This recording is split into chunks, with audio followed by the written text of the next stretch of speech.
കേൾക്കാം.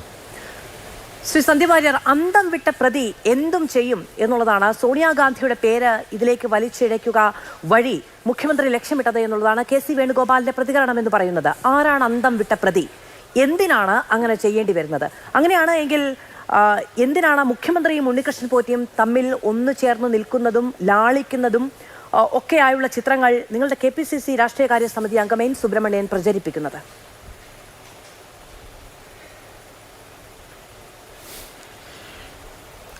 എന്തായാലും ശബരിമലയിൽ നടന്നിട്ടുള്ള സ്വർണ്ണപ്പാളി മോഷണം AI ആണെന്ന് CPM ഒരു ഡിഫൻസ് എടുക്കില്ല എന്നാണ് ഞാൻ പ്രതീക്ഷിക്കുന്നത്. ശബരിമലയിൽ നടന്ന സ്വർണ്ണപ്പാളി മോഷണവും അവിടുന്ന് ദ്വാരപാല വിഗ്രഹത്തിൽ നിന്നും എന്തിനേറെ 18-ാം പടിയിൽ നിന്നടക്കം സ്വർണം മോഷണം പോയി എന്നുള്ളതും പഞ്ചലോഹ വിഗ്രഹങ്ങളടക്കം അവിടുന്ന് മോഷ്ടിച്ചു കൊണ്ടുപോയി എന്നുള്ളതും അതിലെല്ലാം AI നിർമ്മിതമായിട്ടുള്ള ആരോപണങ്ങളാണെന്ന് എന്തായാലും ഗോവിന്ദൻ മാഷും CPM ഒരു ഡിഫൻസ് എടുക്കില്ല എന്നാണ് ഞാൻ പ്രതീക്ഷിക്കുന്നത്. ഇവിടെ CPM ഏതെങ്കിലും തരത്തിൽ ഒരു എസ്കേപ്പ് റൂട്ട് തേടുകയാണ്. ഈ ഉയർന്നു വന്നിട്ടുള്ള വലിയ പ്രശ്നം സംസ്ഥാന വ്യാപകമായി ഇടതുപക്ഷ സർക്കാരിനെതിരെയുള്ള വലിയ ജനവികാരം ഉയർത്തിവിട്ടപ്പോൾ തദ്ദേശ സ്വയംഭരണ തെരഞ്ഞെടുപ്പിൽ അവർക്ക് വലിയ കനത്ത പരാജയം ഏറ്റുവാങ്ങേണ്ടി വന്നു. ആ കനത്ത പരാജയത്തിന് രക്ഷപ്പെടാൻ വേണ്ടി എങ്ങനെയെങ്കിലും ഒരു എസ്കേപ്പ് റൂട്ട് തേടുകയാണ്. അതിനപ്പുറം ഇതിലൊന്നുമില്ല. ഇവിടെ ആദ്യ ഘട്ടത്തിൽ കൊണ്ടുവന്ന ഡിഫൻസ് എന്തായിരുന്നു? സോണിയാഗാന്ധിയെ കണ്ടു എന്നുള്ളതായിരുന്നു. വളരെ ദുർബലമായിട്ടുള്ള ഒരു പ്രതിരോധമാണത്. 2014 മുൻപ് സോണിയാഗാന്ധിയെ കണ്ട ഒരു ചിത്രം പങ്കുവെച്ചുകൊണ്ട് അന്നൊന്നും ഈ സ്വർണ്ണപ്പാളി മോഷണം എന്നൊരു സംഭവമേ രംഗത്തില്ല, അന്ന് ഇത്തരമൊരു വിവാദമില്ല. ആ സാഹചര്യത്തിൽ കണ്ടൊരു ചിത്രം പങ്കുവെച്ചുകൊണ്ട് ഈ 2018-19 ശേഷം നടന്നിട്ടുള്ള സ്വർണ്ണപ്പാളി മോഷണത്തിൻ്റെ ഉത്തരവാദിത്തം കോൺഗ്രസിൻ്റെ തലയിലേക്ക് കെട്ടിവെക്കാനുള്ള ഒരു വൃഥാശ്രമം നടത്തി. ദുർബലമായിട്ടുള്ളൊരു പ്രതിരോധം. ആ പ്രതിരോധമൊന്നും കേരളത്തിലെ ജനങ്ങൾ വിലക്കെടുക്കാൻ പോകുന്നില്ല, മുഖവിലക്കെടുക്കാൻ പോകുന്നില്ല. ഇന്നത്തെ കാലത്ത് ഒറിജിനൽ ചിത്രമാണോ AI ചിത്രമാണോ എന്നൊക്കെ സാങ്കേതിക വിദഗ്ധർ പരിശോധിക്കേണ്ട കാര്യമാണ്. ഞാൻ ആ ചിത്രം കണ്ടിട്ടില്ല. അത് AI ആണോ എന്ന് കണ്ടാൽ പോലും തിരിച്ചറിയാൻ നമുക്കൊന്നും സാധിക്കില്ല. കാരണം അത് AI നിർമ്മിതമാണോ അല്ലാത്തതാണോ യഥാർത്ഥമാണോ എന്നുള്ളതൊക്കെ അന്വേഷണത്തിൽ അതിൻ്റെ ഫോറൻസിക് പരിശോധന തെളിയേണ്ടതാണ്. അതിനു മുമ്പ് തന്നെ അത് AI ആണെന്ന് എങ്ങനെയാണ് നമ്മൾ മനസ്സിലാക്കുന്നത്? അതുകൊണ്ട് AI ആണോ യഥാർത്ഥമാണോ എന്നൊന്നും നമുക്കറിയില്ല. പക്ഷേ മുഖ്യമന്ത്രിയും ഉണ്ണീഷൻ പോറ്റിയും തമ്മിൽ ഒരു സർക്കാർ പൊതുപരിപാടിയിൽ പങ്കെടുത്തു എന്നുള്ളതും ഉണ്ണീഷൻ പോറ്റിയിൽ നിന്ന് സർക്കാരിന് വേണ്ടി ഒരു വാഹനം മുഖ്യമന്ത്രി ഏറ്റുവാങ്ങി എന്നുള്ളതും വസ്തുതാപരമായിട്ടുള്ള കാര്യമാണ്. അതിൻ്റെ വീഡിയോ ദൃശ്യങ്ങൾ പുറത്തു വന്നുള്ളതാണ്. ആ ചടങ്ങിൽ വെച്ച് മുഖ്യമന്ത്രിയുമായി വളരെ അടുത്ത് പെരുമാറുകയും മുഖ്യമന്ത്രിയുടെ സെക്രട്ടറി ശശിയുമായിട്ട് ഷെയ്ക്ക് ഹാൻഡ് ചെയ്യുകയും ചെയ്യുന്ന വീഡിയോ ദൃശ്യങ്ങളൊക്കെ പുറത്തു വന്നിട്ടുണ്ട്. അപ്പം മുഖ്യമന്ത്രിയും ഉണ്ണീഷൻ പോറ്റിയും തമ്മിൽ ഒരു പരിചയമില്ലെന്നും ഒരു ചടങ്ങിൽ എപ്പോഴോ ഉണ്ണീഷൻ പോറ്റി വലിഞ്ഞു കയറി വന്നാണെന്നുള്ള രീതിയിലുള്ള അവരുടെ പ്രചരണമാണ് വസ്തുതാ വിരുദ്ധമായിട്ടുള്ളത്. ഉണ്ണീഷൻ പോറ്റിയെ ഈ കാലഘട്ടത്തിൽ, അതായത് സ്വർണ്ണപ്പാളി മോഷണം നടന്ന കാലഘട്ടത്തിൽ CPM-ന്റെ സമുന്നതരായിട്ടുള്ള നേതാക്കൾ CPM ഭരിക്കുന്ന ദേവസ്വം ഭരണസമിതിയുടെ ഒത്താശയോടുകൂടി ഈ സ്വർണ്ണപ്പാളി മോഷണം ഉണ്ണീഷൻ പോറ്റിയുമായി ഗൂഢാലോചന നടത്തിയെന്ന് SIT ആരോപിക്കപ്പെടുന്ന കാലഘട്ടത്തിൽ, ആ കാലഘട്ടം ശ്രദ്ധിക്കണം, ആ കാലഘട്ടത്തിൽ മുഖ്യമന്ത്രിയും ഉണ്ണീഷൻ പോറ്റിയും ഒരു പൊതുപരിപാടിയിൽ, സർക്കാർ പരിപാടിയിൽ ഒരുമിച്ച് കണ്ടുവെന്നും ഉണ്ണീഷൻ പോറ്റിയിൽ നിന്നൊരു വാഹനത്തിൻ്റെ ചാവി ഏറ്റുവാങ്ങിയെന്നും പറയുമ്പോൾ ഈ ഉണ്ണീഷൻ പോറ്റിക്ക് ഇതുപോലെ ഇത്രയും വലിയ സുരക്ഷാ സംവിധാനങ്ങൾ Z+ കാറ്റഗറി സുരക്ഷയുള്ള മുഖ്യമന്ത്രി അടുത്ത് ഇതുപോലെ സർക്കാർ പരിപാടിയിലേക്ക് എന്തിന് അദ്ദേഹത്തെ വിളിച്ചുകൊണ്ടുവന്നു? എങ്ങനെയാണ് ഉണ്ണീഷൻ പോറ്റിക്ക് ഇത് കീ കൈമാറാനുള്ള സാഹചര്യം ഉണ്ടായത്? ഇതൊക്കെ വ്യക്തമാക്കേണ്ടത് സർക്കാരാണ്.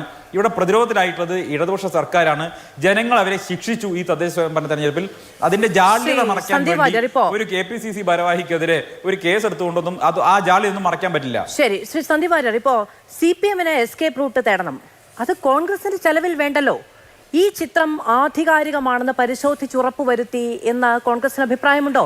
ഈ ചിത്രം എങ്ങനെ പങ്കുവെക്കപ്പെട്ടു എന്നുള്ളതിനെ സംബന്ധിച്ച് അദ്ദേഹം എന്ന് പറഞ്ഞത് ഇതിന്റെ ആധികാരികത ഉറപ്പാക്കിയതിനു ശേഷം പങ്കുവെച്ചു എന്നുള്ളതാണ്.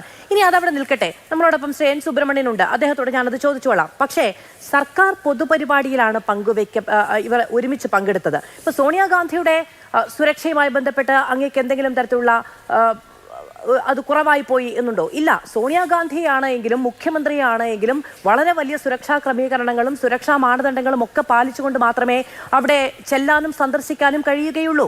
ഇനി 2019 ശേഷമാണ് ഈ അവിടെ സ്വർണ്ണക്കൊള്ള നടത്തിയത് എന്ന് പറയുന്നത് അടിസ്ഥാനരഹിതമാണ്. കാരണം 2009 അവിടെ ഉപദേവതാ സ്ഥാനങ്ങളിൽ തങ്ങൾ സ്വർണം പൂശി എന്ന അവകാശവാദം ഉന്നയിച്ചുകൊണ്ട് 2011 ഇതേ സ്മാർട്ട് ക്രിയേഷൻസ് പങ്കുവെച്ച ഫേസ്ബുക്ക് പോസ്റ്റ് അടക്കം മാതൃഭൂമി ന്യൂസ് ബ്രേക്ക് ചെയ്തിട്ടുണ്ട്. അതായത് 2009 മുതൽ. അപ്പോൾ ആ കാലഘട്ടത്തിന്റെ പ്രശ്നം മാറിയല്ലോ അല്ലേ?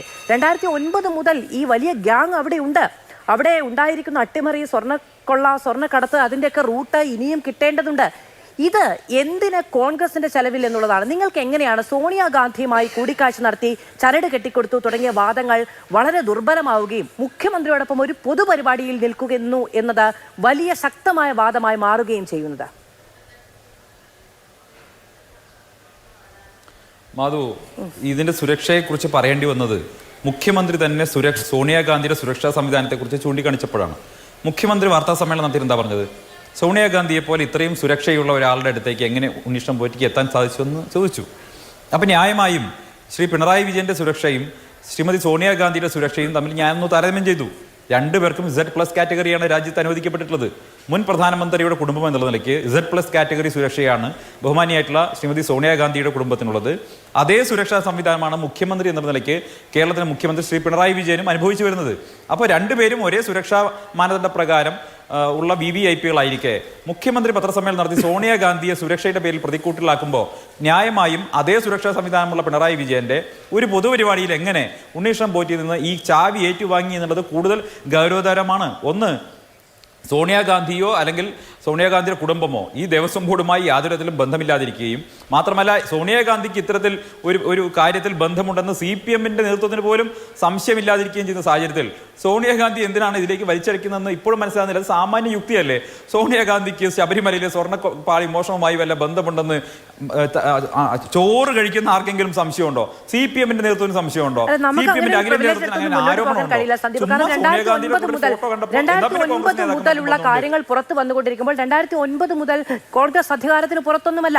അപ്പോൾ ആ ചിത്രങ്ങൾക്ക് ഉണ്ണികൃഷ്ണൻ പോറ്റി ഉദ്ദേശിക്കുന്ന ഒരു ഫലപ്രാപ്തി കൈവരിക്കാനുള്ള സാധ്യതകൾ അതിനിടയിൽ ഉണ്ടാകുന്നുണ്ട്. 2009 മുതൽ അവിടെ സ്മാർട്ട് ക്രിയേഷൻസ് അടക്കമുള്ളവരുടെ സാന്നിധ്യം ഉണ്ടായിരുന്നെങ്കിൽ അതിന് പിന്നാലെ വന്ന കോൺഗ്രസിന്റെ ഭരണകൂടങ്ങൾ, കോൺഗ്രസ് നിയന്ത്രിച്ചിരുന്ന ദേവസ്വം വകുപ്പ്, അതിന് കീഴിലുള്ള ദേവസ്വം ബോർഡ് തുടങ്ങിയ ഇടങ്ങളിലൊക്കെ ഈ ചിത്രം ഉപയോഗിച്ചുകൊണ്ടുള്ള അനധികൃതമായ ഇടപെടലുകൾ ഉണ്ടായിട്ടുണ്ടോ എന്നുള്ള ചോദ്യം സ്വാഭാവികമായും ഫേസ് ചെയ്യേണ്ടി വരും. ഞാൻ അങ്ങയിലേക്ക് വരാം. ശ്രീ N. സുബ്രഹ്മണ്യൻ, അങ്ങേക്ക് കേൾക്കാമോ?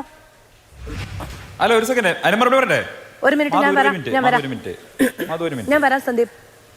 ശ്രീ N. സുബ്രഹ്മണ്യൻ, അങ്ങേക്ക് കേൾക്കാമോ? പറഞ്ഞ കാര്യത്തിന് മറുപടി പറഞ്ഞിട്ട് പോയിക്കോ. ശരി, സന്ദീപ് പറയൂ.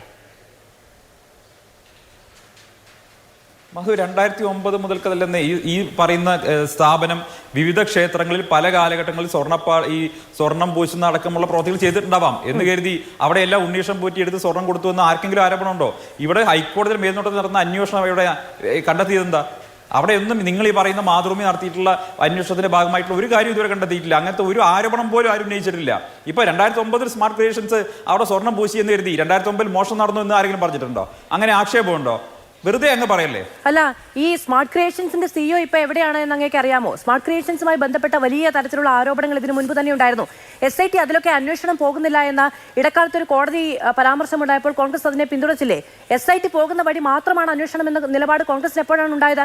SIT ഇവിടെ സർക്കാരിന്റെ പേച്ചക്കിലുള്ള ഉദ്യോഗസ്ഥരാൽ നിയന്ത്രിക്കപ്പെടുന്ന ഒന്നാണ്. അതിൽ ഞങ്ങൾക്ക് പരിമിതികളുണ്ട് എന്ന് വിചാരിക്കുന്നു. കൂടുതൽ വലിയ ഏജൻസിയുടെ അന്വേഷണം വേണമെന്ന നിലപാടായിരുന്നില്ലേ ഇത്രയും കാലം? SIT കണ്ടെത്തിയിട്ടില്ല എന്നുള്ളത് കൊണ്ട് മാത്രം ആ കാര്യത്തിലേക്ക് അന്വേഷണം പോകണ്ട എന്ന് ഇപ്പൊ പറയുന്നത് എന്തൊരു നയവ്യതിയാനമാണ്? അന്വേഷണം പോകണ്ടെന്ന് ആര് പറഞ്ഞു? അന്വേഷണം പോകണ്ടെന്ന് ആരെങ്കിലും പറഞ്ഞു? അങ്ങനെ ആരോപണം ഇല്ലെന്നാണ് പറഞ്ഞത്. ഇല്ലാത്ത ആരോപണം മാതൃഭൂമി ഉന്നയിക്കേണ്ടെന്നേ ഞാൻ പറഞ്ഞിട്ടുള്ളൂ. അങ്ങനെ ആരോപണം CPMന് പോലും ഇല്ല, മുഖ്യമന്ത്രിക്കില്ല, ദേവസ്വത്തിനില്ല, മാതൃഭൂമിക്ക് മാധുവിനുണ്ട്. അല്ല, CPMനും മുഖ്യമന്ത്രിക്കും അങ്ങനെ ഒരു ആരോപണം ഇല്ല എങ്കിൽ മാധ്യമ സ്ഥാപനങ്ങൾക്ക് അത്തരം ആരോപണം ഉന്നയിച്ചുകൂടെ? മാത്രമല്ല, അത് ആരോപണമല്ല. 98 UB ഗ്രൂപ്പ് അവിടെ സ്വർണം പതിപ്പിച്ച ഇടങ്ങളിൽ 5 കലശക്കുടങ്ങൾ അടക്കമുണ്ട്. അത് ഉപദേവതാ സ്ഥാനങ്ങളായ അവിടുത്തെ ഗണപതി കോവിലും നാഗർനടയിലുമുള്ള കലശങ്ങൾ അടക്കമാണ്. 5 കലശങ്ങളുണ്ട്. അതിൽ 2 എണ്ണം അടക്കമുള്ള മേൽക്കൂര തങ്ങൾ സ്വർണം പൂശിയതായി അവകാശപ്പെട്ടു. അത് വിഷയമാണ്. 2011 അത് സ്വർണം പൂശിയിട്ടുണ്ട് എന്ന് സ്മാർട്ട് ക്രിയേഷൻസ് അവരുടെ ഫേസ്ബുക്ക് പേജിൽ അവകാശപ്പെട്ടിട്ടുണ്ട്. അതായത് ഇന്നിപ്പോൾ അറസ്റ്റ് ചെയ്ത് അവിടെ ജയിലിൽ കിടക്കുന്ന പങ്കജ് ഭണ്ഡാരിയുടെ സ്മാർട്ട് ക്രിയേഷൻസ് 2009 മുതൽ അവിടെ ഉണ്ടായിരുന്നു. ആ സ്മാർട്ട് ക്രിയേഷൻസ് അടക്കമുള്ള ഒരു വലിയ ഗ്യാങ് ആണ് ഉണ്ണികൃഷ്ണൻ പോറ്റി അടക്കമെന്ന് SIT കണ്ടെത്തിയിട്ടുണ്ട്. അങ്ങ് നേരത്തെ പറഞ്ഞ SIT. ആ 2009 ശേഷമാണ് 2014 സോണിയാഗാന്ധി അടക്കമുള്ളവരുമായി കൂടിക്കാഴ്ച നടത്തിയെന്ന ചിത്രങ്ങൾ പുറത്തു വരുന്നത്. അതിന് ശബരിമല സ്വർണ്ണക്കൊള്ളയുമായി ഒരു ബന്ധവുമില്ല, ഞങ്ങൾ അധികാരത്തിലില്ല എന്നെങ്ങനെ പറയാൻ കഴിയും? ഈ ഇത്രയും വിശദമായി പറയേണ്ട എന്ത് കാര്യമുള്ളത്? 2009 ആ സ്ഥാപനം തുടങ്ങിയതിനു ശേഷം ഈ സംസ്ഥാനത്തെയും രാജ്യത്തെയും പല ക്ഷേത്രങ്ങളിലും അവർ സ്വർണം പൂശിയിട്ടുണ്ടാകും. എന്ന് കരുതി ഈ സ്വർണ്ണപ്പാളി മോഷണം പോലെ അന്ന് മോഷണം നടന്നു എന്ന് പറയാൻ എന്ത് തെളിവാണ് നിങ്ങളുടെ കയ്യിലുള്ളത്? ഈ സംസ്ഥാനത്ത് ഭരിക്കുന്നവർക്കില്ലാത്ത ആക്ഷേപം, ഈ സംസ്ഥാനത്തെ മുഖ്യമന്ത്രിക്കില്ലാത്ത ആക്ഷേപം മാതൃഭൂമിക്കുണ്ട് എന്നാണ് അപ്പൊ മാധു പറയുന്നത്. വളരെ ദിവസങ്ങൾക്ക് മുൻപ്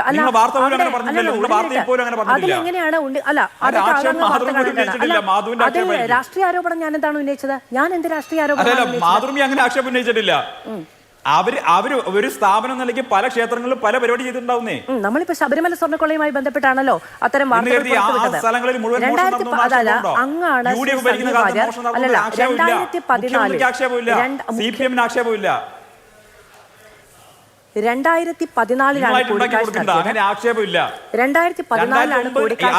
കുറെ വർഷമായിട്ട് പ്രവർത്തിക്കുന്ന സ്ഥാപനമല്ലേ? അവര് പല സ്ഥലങ്ങളിൽ പല ചെയ്തിട്ടുണ്ടാവുന്നേ.